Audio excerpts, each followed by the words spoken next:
what did Jesus do socially? How was he revolutionary in a social way? Well, he hung out with tax collectors. He hung out with prostitutes. He hung out with sinners.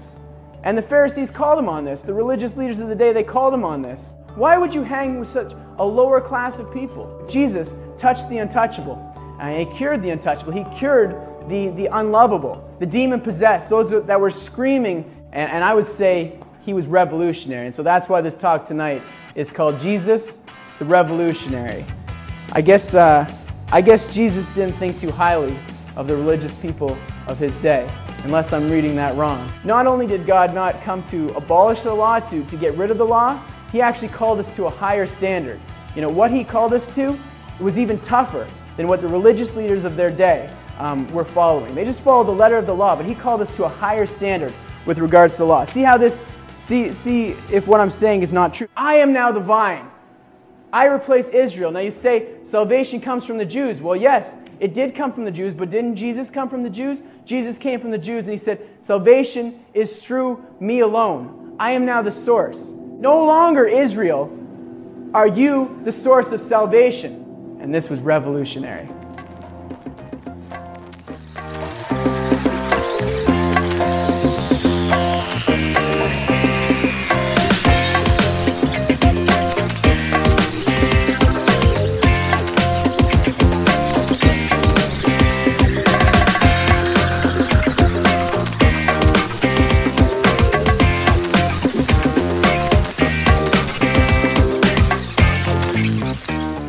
Got our own Christian culture. I think the rest of the world knows that because we've got churches all over. In Oshawa alone, there's an intersection where there's 3 churches at one set of lights. We've got Christian schools. Christian seminaries. If you want, you can enroll your kid in school from the time he's kindergarten to the time he's 30 years old. And he'll always be in the safety of Christian people attending good Christian schools. We've got Christian media, Christian music, folk, contemporary, hip-hop, screamo, if you like it. We've got Christian movies, Christian daytime programming, Christian websites, Christian dating sites. Just in case you're single, there's a dating site for you if you're a Christian. We've got Christian clothing, Christian t-shirts, Christian hats, Christian accessories. We've got the What Would Jesus Do bracelet, WWJD. There's even accessories for your car, like the Jesus fish. Now the Jesus fish, that dates back to a time long before now, to a time of the early church, of the first Christians. And it was born out of a time of persecution. It was a symbol of safety, a symbol of freedom. And the story goes that 2 people, as they were crossing each other on the road, the one person would be a Christian, and they would draw half of the fish in the dirt or in the sand, and then they would wait. And as the other person passed by, they'd wait to see if this person would complete their fish. And if they completed it, then they knew that the 2 of them were friends, the 2 of them were Christians, and they could speak about Christ freely with each other. But if not, they would pass each other and go their own separate ways. Now that was born out of a time of persecution, where your life is on the line, where they'll burn you alive on a stake. That's the kind of persecution that I'm talking about. And although it's not something that we invite, it's definitely not welcomed, sometimes persecution is a good thing for the church. Because without persecution, Christians can hide behind this culture. They can hide behind all the trappings of the Christian culture. So Christian culture. I want to speak to you today about how Jesus spoke into the culture, the religious culture of his time. When Jesus came onto the scene, the religious culture was at its height. And now I don't mean the God culture, I don't mean the Christian culture, I'm just saying the religious culture was at its height. And Jesus spoke into the religious culture socially and politically. And I would say he was revolutionary. And so that's why this talk tonight is called Jesus the Revolutionary. Now first we'll touch on how Jesus spoke into the culture socially. At the time, the religious leaders, I would say they flaunted their religiosity, right? They wore long, ornate robes. They walked around. They wanted everybody to see that they were important. They made their tassels as long as they could make them to show how important they were. And it's kind of foolish. I mean, if we walked around today with long tassels, people would make fun of us. But it's funny how the deeper you get into the cultural thinking, the deeper you get into a clique, how something like tassels can become so coveted. See how Jesus commented on the Pharisees, on the social state of religion. Matthew 23. Then Jesus said to the crowds and to his disciples, "The teachers of the law and the Pharisees sit in Moses' seat." Now Moses, of course, Moses received the law from God. And so because of that, you must obey them and do everything they tell you. But do not do what they do, for they do not practice what they preach. They do not walk what they talk. They tie up heavy loads and put them on men's shoulders, but they themselves are not willing to lift a finger to move them. Everything they do is done for men to see. They make their phylacteries wide and their tassels on their garments long. They love the place of honor at banquets and the most important seats in the synagogues. They love to be greeted in the marketplaces and to have men call them rabbi. The greatest among you will be your servant. For whoever exalts himself will be humbled, and he who humbles himself will be exalted. I'm jumping down to verse 12 there. Now verse 13. Woe to you, teachers of the law and Pharisees, you hypocrites! You shut the kingdom of heaven in men's faces. You yourselves do not enter, nor will you let those enter who are trying to. Woe to you, teachers of the law and Pharisees, you hypocrites! You travel over land and sea to win a single convert, and when he becomes one, you make him twice as much a son of hell as you are. Verse 23, woe to you, teachers of the law and Pharisees, you hypocrites! You give a tenth of your spices, mint, dill, and cumin, but you have neglected the more important matters of the law: justice, mercy, faithfulness.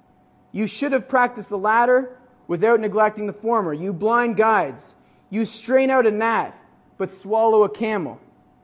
Your eyes are focused in the wrong place. Woe to you, teachers of the law and Pharisees, you hypocrites! You clean the outside of the cup and dish, but inside they are full of greed and self-indulgence. Blind Pharisee, first clean the inside of the cup and dish, and then the outside also will be clean. Woe to you, teachers of the law and Pharisees, you hypocrites! You are like whitewashed tombs, which look beautiful on the outside, but on the inside are full of dead men's bones and everything unclean. In the same way, on the outside you appear to people as righteous, but on the inside you are full of hypocrisy and wickedness. Woe to you, teachers of the law and Pharisees, you hypocrites! You build tombs for the prophets and decorate the graves of the righteous, and you say, if we had lived in the days of our forefathers, we would not have taken part with them in the shedding of the blood of the prophets. Well, we'll see. So you testify against yourselves that you are the descendants of those who murdered the prophets. Fill up then the measure of the sin of your forefathers. You snakes, you brood of vipers, how will you escape being condemned to hell? I guess Jesus didn't think too highly of the religious people of his day, unless I'm reading that wrong, right? What did Jesus do socially? How was he revolutionary in a social way?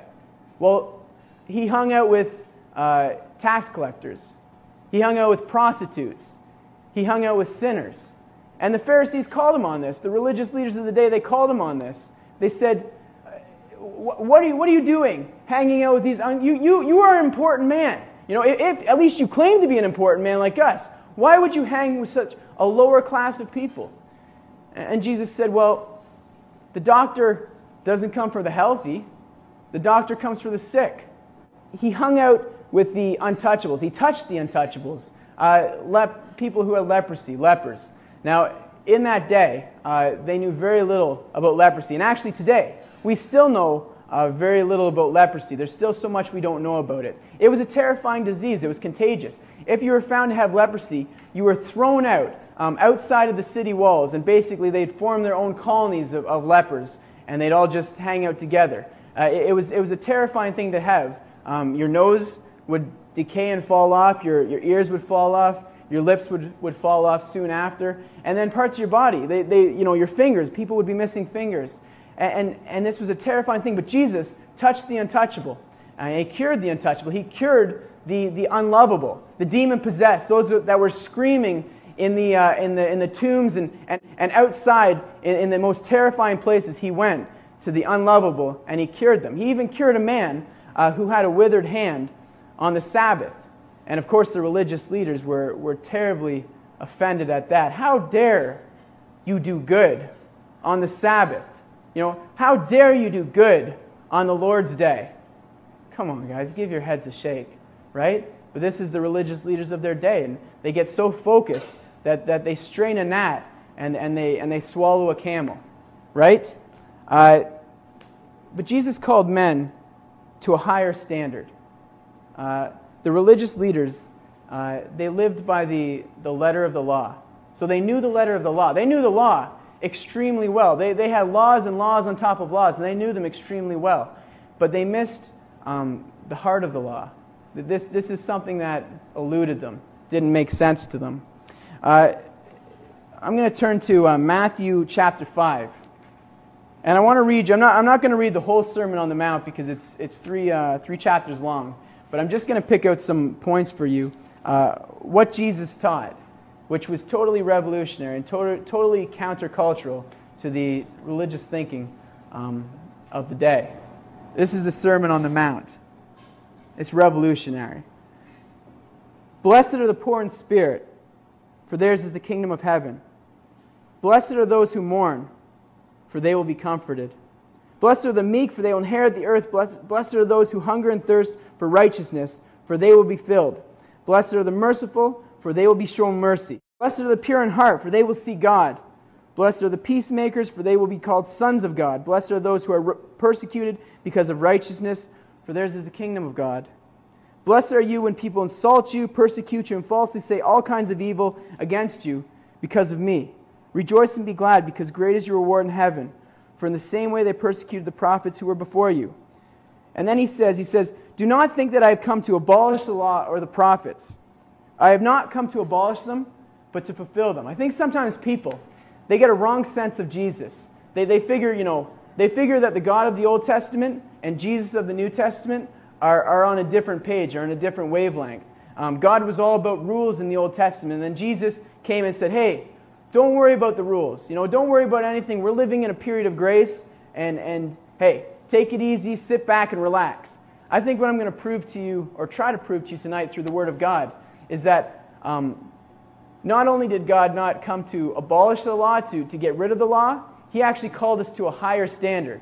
What He called us to, it was even tougher than what the religious leaders of their day were following. They just followed the letter of the law, but He called us to a higher standard with regards to the law. See if what I'm saying is not true, because then He talks about murder in the Sermon on the Mount. And He said, hey, you've heard that it was said, don't murder, right? And so this is what you're following, one of the 10 Commandments. But He says, not only do I call you not to murder, but if you have hatred for your brother, right? If you call your brother a fool, you're in danger of the fires of hell. Even the hatred inside your heart counts as murder in my books, right? And He goes on, He talks about adultery. He says, you heard that it was said, do not commit adultery. But I tell you, even if you look at a woman lustfully in your heart, you've already committed adultery. Does this look like Jesus is letting us off the hook here? Or that He's calling men to a higher standard? The heart of the law, not the letter of the law. He talks about oaths. He says, simply let your yes be yes and your no be no. An eye for an eye and a tooth for a tooth. This is what men were following, right? He said, you have heard that it was said, eye for eye, tooth for tooth. Right? Yeah, of course that's what it said, because that's fair. Right? We demand justice. That's only just. But I tell you, do not resist an evil person. If someone strikes you on the right cheek, turn to him the other also. And if someone wants to sue you and take your tunic, let him have your cloak as well. If someone forces you to go 1 mile, go with him 2 miles. Give to the one who asks, and do not turn away from the one who wants to borrow from you. Really, Jesus? Really? If someone slaps me on the left, I'm supposed to let him slap me on the right. If he wrongs me, I'm supposed to let him wrong me again. How can anybody even follow that? Well, he goes on. You think that's it? You've heard that it was said, love your neighbor and hate your enemy. Well, that's pretty natural. That's what we do. But I tell you, love your enemies and pray for those who persecute you. Love those who do wrong to you, that you may be sons of your Father in heaven. He causes His sun to rise on the evil and the good, and sends rain on the righteous and the unrighteous. Right? Does not God take care of the good and the bad people? So you should as well. If you love those who love you, what reward will you get? Are not even the tax collectors doing that? I'm calling you to a higher standard than the people around you. I'm calling you to better. And if you greet only your brothers, what are you doing more than others? Do not even the pagans do that? Be perfect, therefore, as your heavenly Father is perfect. Be careful not to do your acts of righteousness before men. Now he's really turning the cranks on the religious people. Now he's really turning the cranks on the Pharisees, the men who dress up in ornate garments and want to be seen by men. They're basically using God for their own purposes. We don't use God. God uses us. We do not use God to up our profile, but this is exactly what the religious leaders of Jesus' time were doing. Be careful not to do your acts of righteousness before men to be seen by them. If you do, you'll have no reward from your Father in heaven. So when you give to the needy, do not announce it with trumpets. Here I am, look at all the money I'm giving, as the hypocrites do in the synagogues and on the streets, to be honored by men. But when you give to the needy, do not let your left hand know what your right hand is doing. And when you pray, do not be like the hypocrites, for they love to pray standing in the synagogues on the street corners to be seen by men. Do not store up for yourselves treasures on earth, where moth and rust destroy, and where thieves break in and steal. But store up for yourselves treasures in heaven, where moth and rust do not destroy, and where thieves do not break in and steal. And this is very key. It comes in later in the talk. For where your treasure is, there your heart will be also. God is saying, where do you want your treasure? Do you want it on earth? Because if you want it on earth, go ahead. Show people all the good you're doing, and that will be your reward. But if you do it in secret, if you do it not to be seen by men, the heart of the law, because you love your neighbor as yourself, that's why you do it, then you'll have rewards up in heaven. For where your treasure is, there your heart will be also. It goes even deeper than treasures. Therefore I tell you, do not worry about your life, what you will eat or drink, or about your body, what you will wear. Is not life more important than food, and the body more important than clothes? Look at the birds of the air. They do not store and reap, but yet the Father in heaven provides for these birds. He gives them everything they need. Are you not more important? Are you not more valuable in the eyes of God than a bird? Are you not made in the image of God? So why are you so worried, right? We should live as people who are not worried. That should be our testimony before men, that we serve a God who takes care of all our needs, and we don't have to worry, right? Why are we so worried? Do not judge, or you too will be judged. For in the same way you judge others, you will be judged, and with the measure you use, it will be measured against you. Pharisees, who put a heavy load on people and are unwilling even to lift a finger. Ask and it will be given to you. Seek and you will find. Knock and the door will be opened to you. For everyone who asks, receives. He who seeks, finds. And him who knocks, the door will be opened. Which of you, if his son asks for bread, will give him a stone? Or if he asks for fish, will give him a snake? If you are, though you are evil human beings, know how to give good gifts to your children, how much more will your Father in heaven give good gifts to those who ask him? Enter through the narrow gate, for wide is the gate and broad is the road that leads to destruction, and many enter through it. But small is the gate and narrow the road that leads to life, and only a few find it. And this is how he closes off. Therefore, so now he says, you've heard all my words. Everyone who hears my words and puts them into practice is like a wise man who built his house on the rock. The rain came down, the streams rose, the winds blew, and beat against that house, yet it did not fall because it has foundation on the rock. What Jesus is teaching here is a foundation. This is the rock. And if you hear his words and heed them, then you're building your house, you're building your life on the rock. These words can be trusted. But for the man who hears these words and it passes right through the other side, it's like he's building his house on sand. He's finding his own foundation. He's trusting in himself, and it's a faulty foundation. And when the troubles of life come, when the worries of life come, everything, this house that he built on this weak foundation, it will fall down. Right? When Jesus finished saying these things, the crowds were amazed at his teaching, because he taught as one who had authority, not as their teachers of the law. It's like he actually knew what he was saying. It's like he wasn't hearing this from a secondhand source. It's like this was the truth. So like I said, Jesus did not get rid of the laws of God, such as the Ten Commandments. He fulfilled these laws. He called men to more. He called men to a higher standard. And he was cornered by the religious leaders, because like I said, they had thousands of laws and thousands of bylaws on top of those laws. They had laws on top of laws on top of laws. And so they said, Jesus, which is the greatest of all these laws? Of all our laws, which one is the greatest? They're trying to trap him in his own words, right? Because if he says this, we're going to say this, and if he says this, we're going to say, what about this? I mean, they're feeling, they're worried because The people are listening to Jesus as he teaches as one who has authority. Well, they're going to trap him in his own words and show the people that he's foolish. What's he going to say? Well, he says, I'll tell you the greatest. Love the Lord your God with all your heart, soul, mind, and strength. And the second is like it. Love your neighbor as yourself. These are the two greatest commandments. All the laws rest on these two things. And if you think about it, that's true. If you love the Lord your God with all your heart, soul, mind, and strength, you will follow him. He will be your greatest treasure. And if you love your neighbor as yourself, you would never hurt them. You would never wrong them because you love them more than your own life, right? So that's how Jesus approached the social atmosphere of his time, right? But he also touched on the political atmosphere of his time. So let's touch on that. These teachings are revolutionary. People had never heard this before. Politically, turn to John chapter 15. Matthew, Mark, Luke, John, chapter 15. This is how Jesus spoke into the political milieu of his time. I am the true vine, and my Father is the gardener. He cuts off every branch in me that bears no fruit. Well, every branch that does bear fruit, he prunes, so that it will be even more fruitful. You are already clean because of the word I have spoken to you. Remain in me, and I will remain in you. No branch can bear fruit by itself. It must remain in the vine. Neither can you bear fruit unless you remain in me. I am the vine. You are the branches. If a man remains in me and I in him, he will bear much fruit. Apart from me, you can do nothing.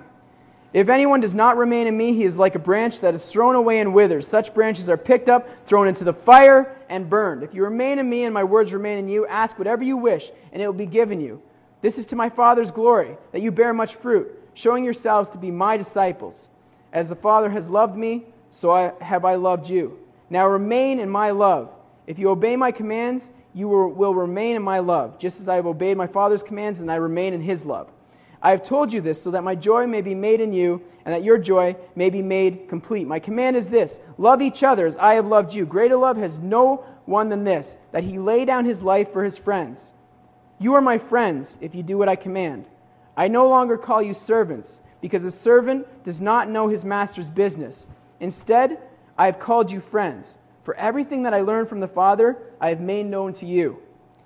You did not choose me, but I chose you and appointed you to go and bear fruit, fruit that will last.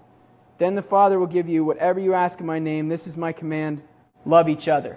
Now, how is this a political statement? I mean, I think we can understand. I think in our context today in 2011, we can basically understand what Jesus is saying here, right? He's saying he's the source, right? He's the source of salvation. He's the source of life. If you stay connected to Jesus, then you have life. If you don't stay connected to Jesus, then you die. It's a very simple teaching, right? But this is one of the last things that Jesus shared with his disciples.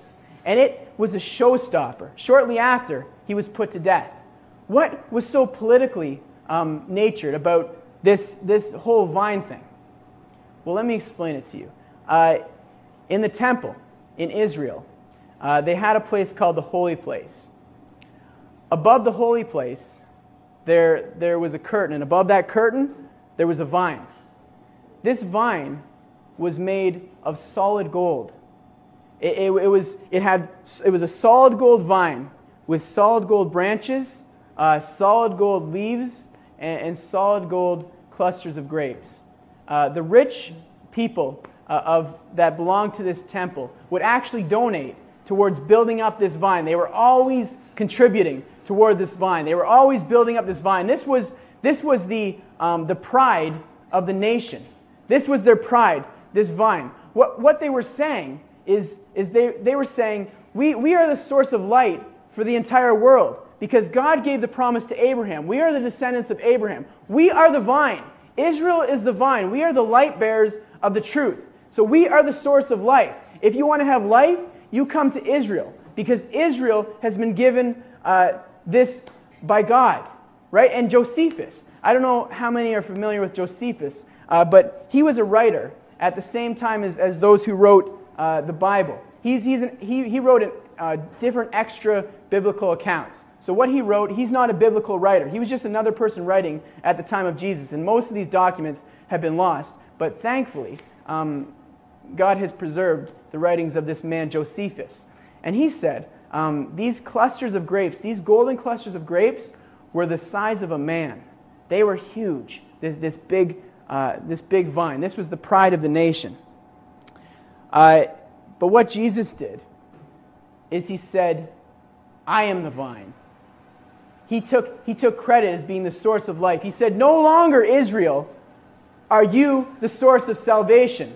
You take great pride in this vine, in this golden vine that you've built up in your temple. But no longer is this the case. I am now the vine. I replace Israel. Now you say salvation comes from the Jews. Well, yes, it did come from the Jews, but didn't Jesus come from the Jews? Jesus came from the Jews, and he said, salvation is through me alone. I am now the source. This was a showstopper for Israel, who took great pride. This was their national identity, is this vine and this great promise from God. And now Jesus was saying, no longer do you find your identity through Israel. Your identity will no longer be found through Israel. Your identity will now be found through me alone. I am the vine.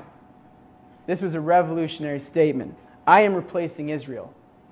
And shortly after, his fate was sealed. But this was not outside the Father's will. So socially and politically, Jesus was revolutionary. He replaced the religious leaders of his time, and he replaced the identity of Israel. But what is the cost of following him? Right? Well, I'm going to tell you, you can turn to this, but I'm just going to tell you the story. It's in Mark 10, 17 to 31, and actually the story is in most of the Gospels. It's a story of the rich young ruler. Now, this man, he came to Jesus, and he said, good teacher, what must I do to inherit eternal life? I know you're one who speaks with authority. I know our religious leaders don't have it right. What must I do to have eternal life? And Jesus said, well, follow the commandments. Well, what did Moses give you? And he said, I have followed them all. Since I was this tall, do not murder, do not commit adultery, honor your mother and father. I have followed all the commandments. What still do I lack? And Jesus said, take everything you have, sell it, and give it to the poor, and then you will have riches in heaven. He saw that he was a very rich man. The rich man heard this, and it says in the Bible, it says he left. He left with sadness because he had great wealth. Now that seems to me to be a fairly ironic statement. This seems not to make... He left with sadness because he had great wealth. I mean, who usually combines the words sadness and wealth into the same sentence? He left with sadness because he was poor, or he left with joy because he realized, oh, wait, I don't need Jesus. I have tons of money. What am I thinking? He left with sadness because he had great wealth. And the disciples, this troubled them greatly. Because they said, this man, he's a good man. I mean, look at all, he's followed all the commandments since he was this tall, right? I mean, we're fishermen, we probably have dirty mouths. We're tax collectors, we've probably cheated people. We're not nearly as good as this man. And yet you sent him away. He's not good enough. If he's not good enough, how in the world are we good enough? How can we possibly inherit salvation? And Jesus said, well, you're not good enough. Salvation is impossible. But with God, all things are possible. Now what was Jesus saying here? Was he saying that, was he giving the key to salvation? That the key to salvation is to take all the money you have, sell it, or take all the possessions you have, sell them, give the money to the poor. Is that the key to salvation? Because I guarantee you that if the Pharisees were listening in, they would have been writing this down on a piece of paper, right? Because of course, they're the letter of the law kind of people. They're not the heart of the law people, right? They miss the forest for the trees. They strain a gnat and swallow a camel, right? So they've been writing this down. Oh, this is the key. This is what people want.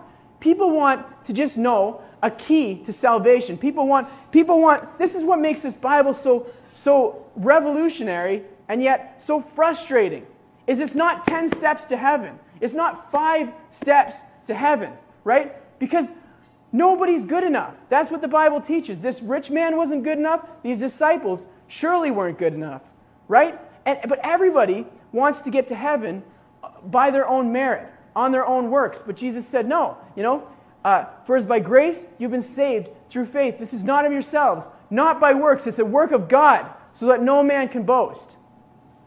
So, then what is the key to salvation? Well, the rich man was given 2 options. He was given his money, or he was given Jesus. And he chose his money. Remember, where your treasure is, there your heart will be also. Remember, we were going to get back to that. So he put his hope in his money. He decided that his salvation was going to be his riches. And I'm not saying that everything that you hope in is going to save you. I'm actually saying there's only one thing worthy to save you. And it definitely isn't money. These fishermen, they put their hope in Jesus Christ. They didn't know how they were going to be saved. But Jesus said, follow me. And they followed him. And that's the difference, because yes, truly, salvation is impossible. No man is good enough. And no amount of money, fame, whatever, no amount of religiosity is good enough. I don't care if you walk around with fine garments, and I don't care how long your tassels are. I don't care if your tassels go from here to Timbuktu. That's not going to save you, right? Salvation is impossible by every work of man. The only way that salvation is possible is by God. Salvation is impossible, but with God, all things are possible. And this was revolutionary. Let me pray.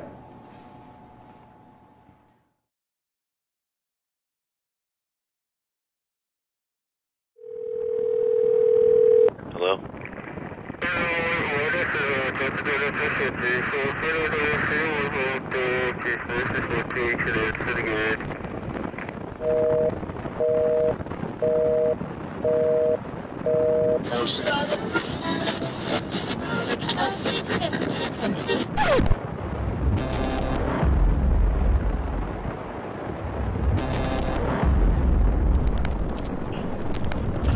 Who is Jesus? Who is Jesus? Who is Jesus? Who is Jesus? Who is Jesus? Who is Jesus? Who is Jesus? Who is Jesus? Who is Jesus? Who is Jesus?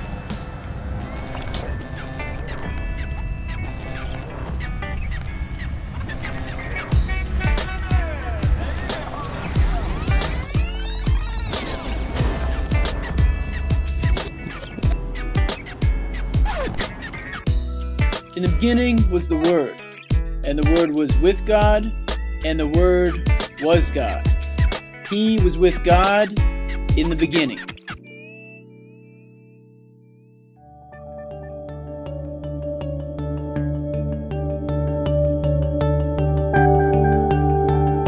You see, regardless of how you feel about him, he is the most influential man who's ever walked the face of this earth. That's the argument, anyway. You study lesser historical figures. How much do you know about Jesus? Who is Jesus? Who is Jesus? Who is Jesus? Who is Jesus? Who is Jesus? Who is Jesus? Who is Jesus? Who is Jesus? Who is Jesus? Who is Jesus? Who is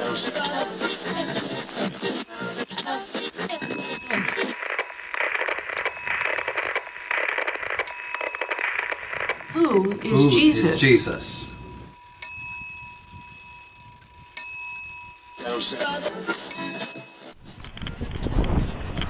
Who is Jesus?